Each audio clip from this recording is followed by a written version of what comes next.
This podcast is available on multiple platforms, including YouTube, Apple Podcasts, Spotify, and others. Please be sure to subscribe on your favorite podcast platform to be informed as new episodes become available. If you enjoyed today's episode, or any of our episodes, please rate and review the podcast on your favorite platform.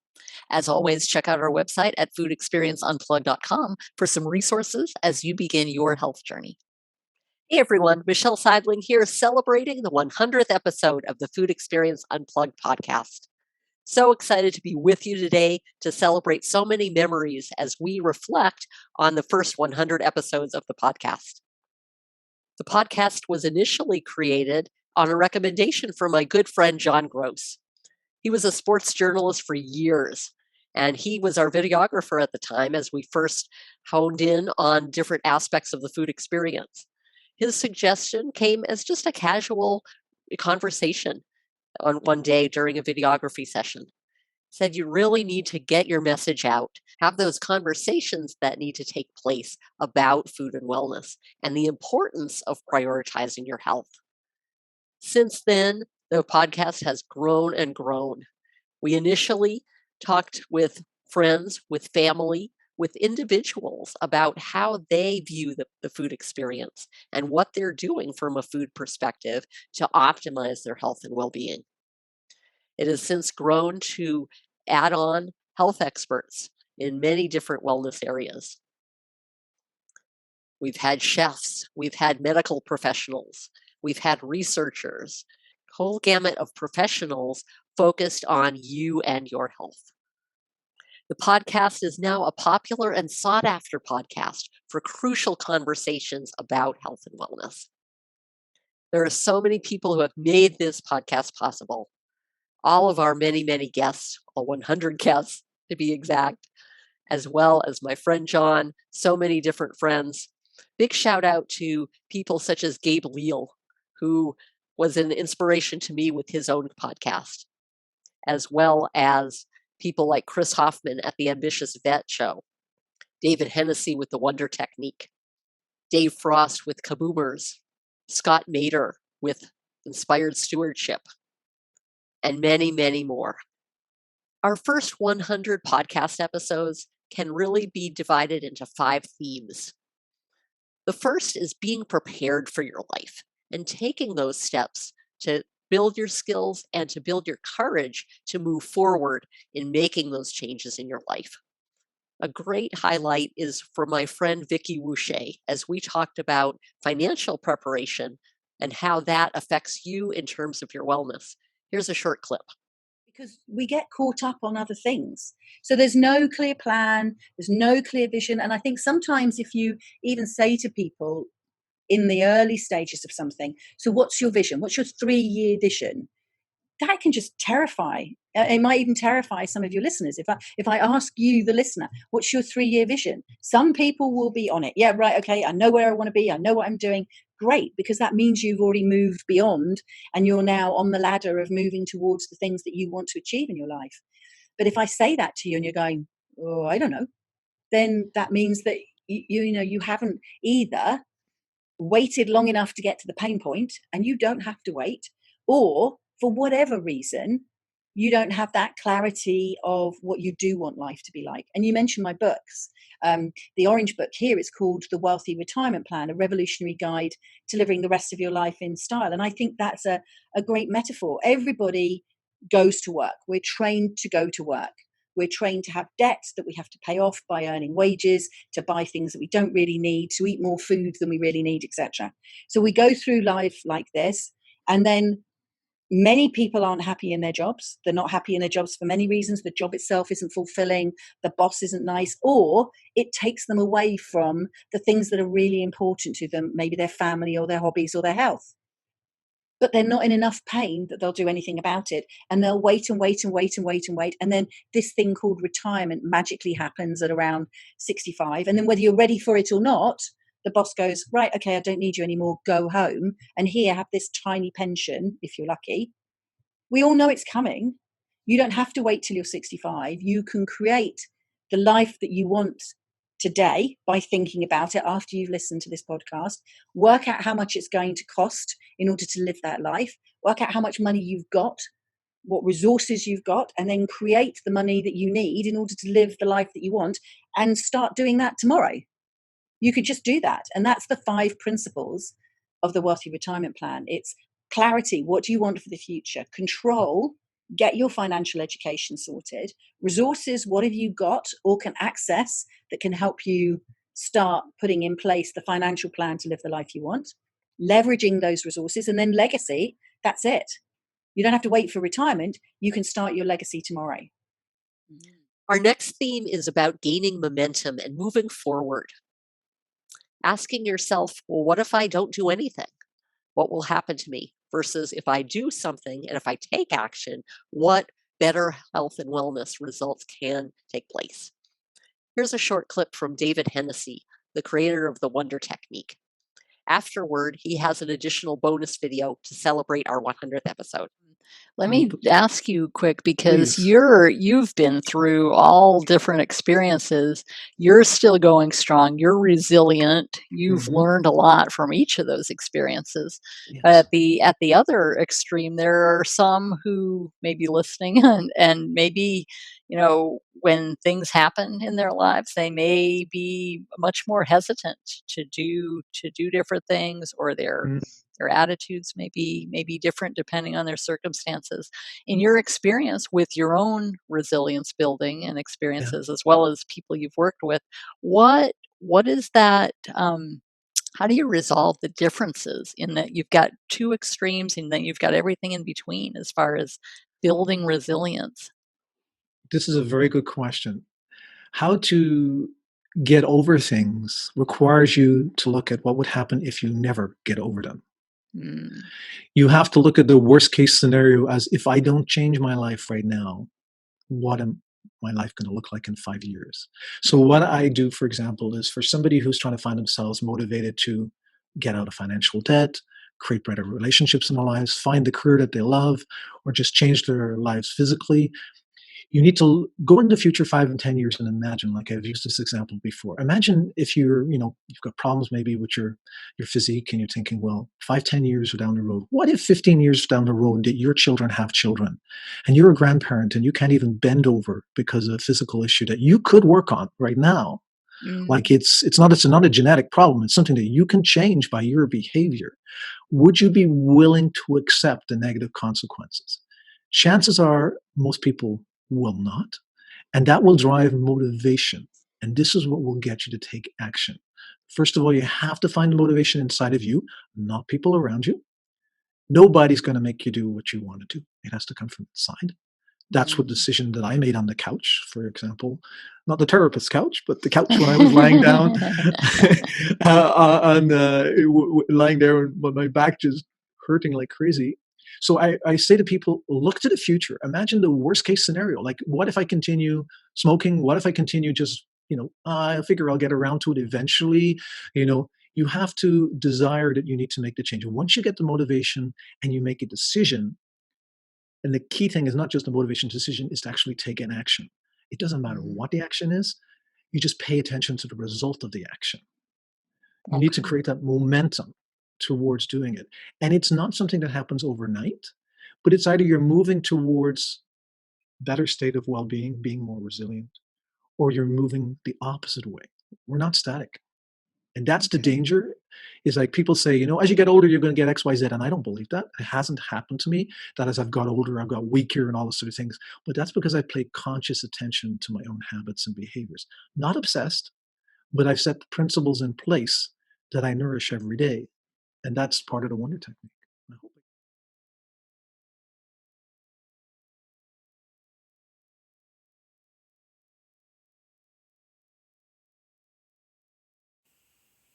Hello everybody, this is David Hennessy over to Wonder Technique, and this is a special video that I'm creating especially for Michelle, who is going to have her 100th episode of her podcast coming up, and she very kindly invited me to share some information with you that could be of benefit to you.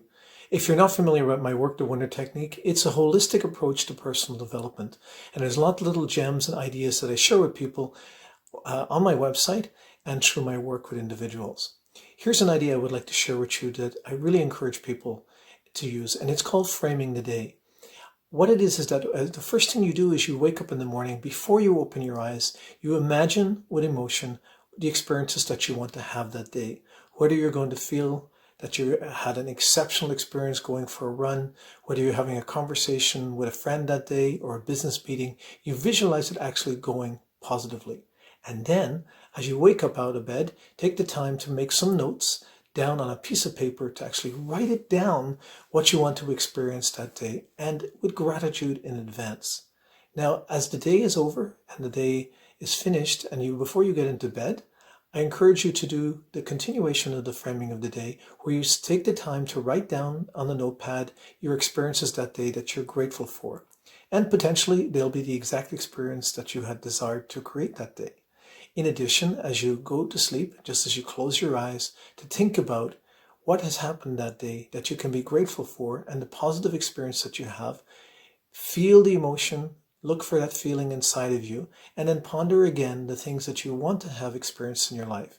The benefit of this is that your day will feel less stressful because your focus is going to be on positive things right from the beginning of the day. And at the end of the day, as you settle down into sleep, you're focusing on things that are really important to you.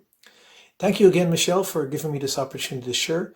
If you don't mind, I will share that people can find more information about my work at thewondertechnique.com. Look forward to joining you there, and have yourself a wonderful day.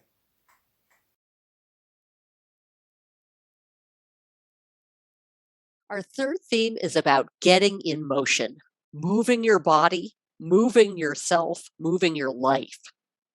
Here's a short clip from Dave Frost to exemplify that theme. Why the focus on motion? With Master Fitness Trainer, you could have emphasized a whole host of different topics, but why motion? Well, if I could approach it from a couple different angles. The first one with a platitude, if you don't mind. You've probably heard it. Sitting is the new smoking.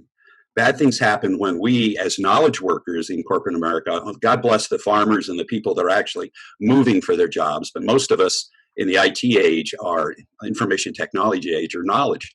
And unless we have a standing desk, we sit and we sit too much. Now we may work from home, so we don't commute, but we probably sit because it's convenient. So sitting, that platitude really has merit. Sitting is evil. You don't move. You don't support your spine.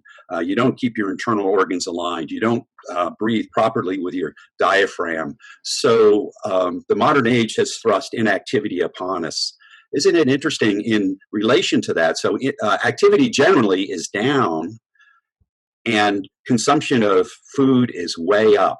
I believe it was an accurate, incredible statistics. Over the last 50 years, we Americans have consumed 500 more calories a day.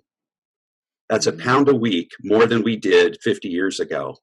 And with the fast food nation, we are consuming simple sugars that turn to fat, cause prediabetes, cause insulin insensitivities, many evil things, because we became a corn economy, we became inactive, and it's a very simple yet hard solution or approach, if not a solution. Motion is medicine. Moving to sweat and to exhale more carbon than you breathe in, or more carbon than you ingest, you want to exhale more carbon dioxide. Now, of course, urea is part of that, sweat is part of that, but the biggest way to lose fat is to breathe a lot, and that comes from moving. Isn't it interesting that if you just happened a lapse, maybe with your kids or grandkids, you went to the Golden Arches and you got a Happy Meal that had a Big Mac, supersized fries, and a soda, your body, if you don't move, takes one full day to metabolize that carbon. Most of it sugar, some of it fat, some of it protein. A day per Happy Meal. That is scary. A pound a week because we don't move. Our energy equation is out of whack. We don't move generally, and we don't watch portion control, and we don't eat the good macro and micronutrients that we should to stay lean, to stay mobile, and to hunt for our next dinner. We've gotten pretty laid back and mellow, haven't we? So motion is the key. I'm not saying it's simple. It's hard. It's very hard because of habits and the need for persistence and not relying on willpower or New Year's resolutions. Motion has to become an ingrained habit. Some folks refer to it as muscle memory, and if we want to use that term, we could. But it's an ingrained habit. 43% of our habits are subconscious. The ones that work, you're dialed in. If you see, if you go to Starbucks, do I get a cappuccino with milk and do I get a sweet roll? Guess what? 5 hours to metabolize that if you don't move. So we have this energy equation, orthogonal or contrasting, if I could twist. Too much carbon ingested, not enough carbon exhaled as CO2. That's this simple solution is breathing and motion and sweat. It's hard, but that's the way to do it. Our next theme is about the importance of food and wellness on productivity. Here's a clip from Scott Nader of Inspired Stewardship. Scott also has an additional clip to celebrate our 100th episode with us. Where does food and wellness come in the priority or getting, addressing the big rocks versus the smaller things? So as I said earlier, the way I look at managing time is really much more about managing energy. First off, we all have natural cycles. You've heard the term morning lark or night owl, or there's actually three if you think about the rhythms of energy that we have, and the other one is called a third bird. Generic name, but there you go. And it just has to do with the peaks and valleys of how our rhythms run during the day. So some of it is being aware of what's your natural bent. How do you kind of naturally live your life? Where are your peak energy and your low energy? One of the things is to then adjust what you do during the day to kind of fit that. If you're at your best in the morning, you want to kind of put your most important stuff in the morning, because that's when you're best. Take the stuff that takes the most brain power, put it then. And as part of that, food fits in because, again, one of the things that'll happen to people is they kind of put food in around the margins. I know when I was in the corporate world, oftentimes I was eating on the run at my desk, 10 minutes, whatever I could grab, and usually it was junk. And then about an hour and a half later, I have this huge crash in my energy and I want to crawl under the desk and take a nap.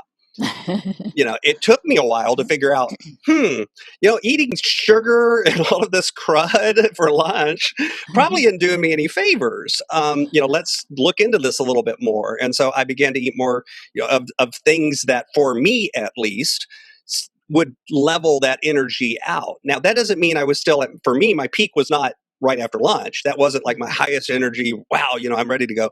But at least I wasn't crashing. I could still function. I could still get things done. I didn't put my most important task in that window of time because for my rhythms, it was not the highest energy peak.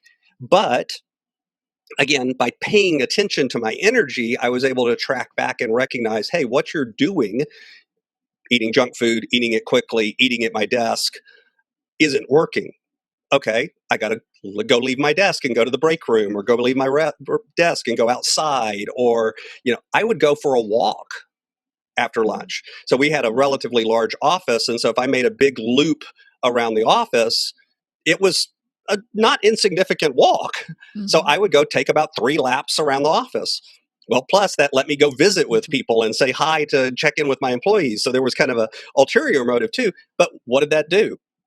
It got blood pumping. It got things moving again, got me away from the computer screen, which sucked the life out of you if you spend all your time in front of them. And I still do, and it still does, but those sorts of things. So a lot of it comes back to recognizing your own internal rhythms, paying attention to those things and paying attention to what's happening to your energy level, and then tracking back and either working with a health and wellness person, working with a nutritionist, working with bringing in those resources so that you can kind of figure out, what do I need to change? What do I need to tweak so that at the end of the day, it's never going to be perfect. You always have peaks and valleys of your energy, but your valleys aren't crashing and instead are up at a level where you're doing well.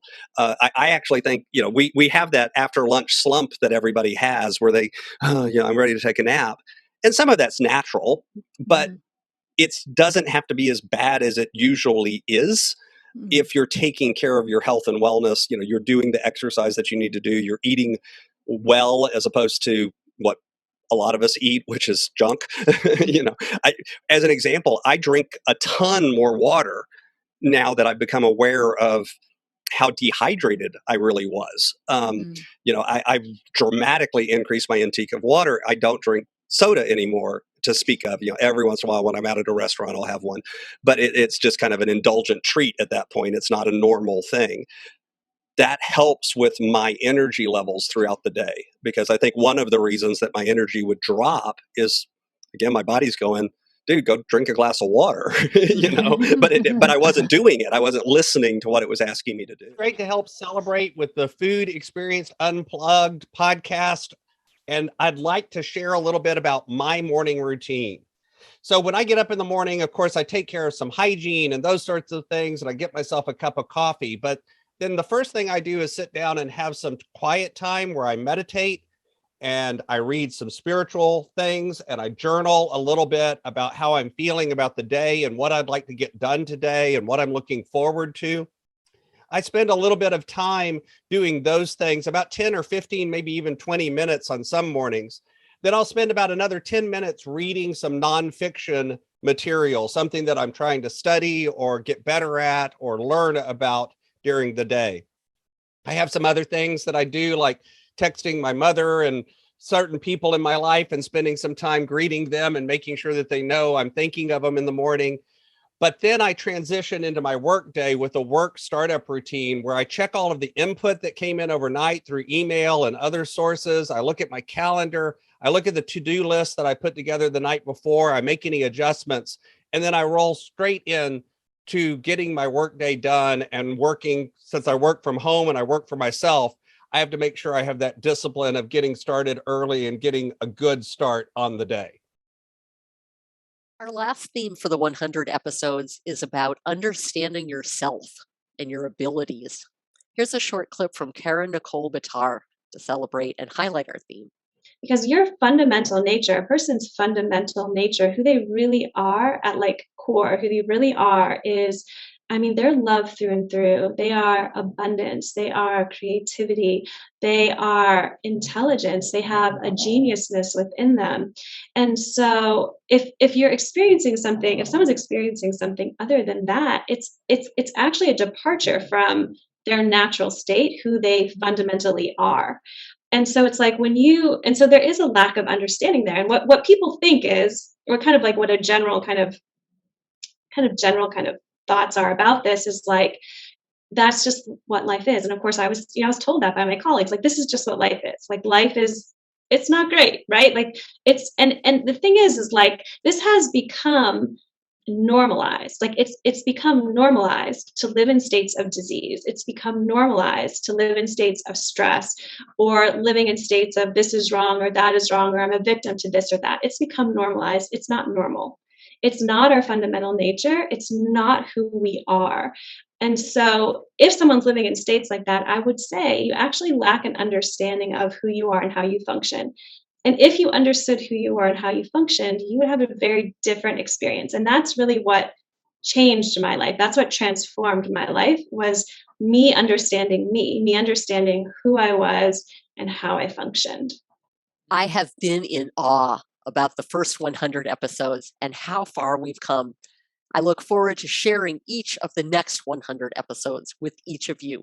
I hope you'll take a time to reflect, to review different podcast episodes, and to apply them to your life. I look forward to sharing the next 100 episodes and beyond with you. Hey everyone, Michelle Seidling here at Food Experience Unplugged.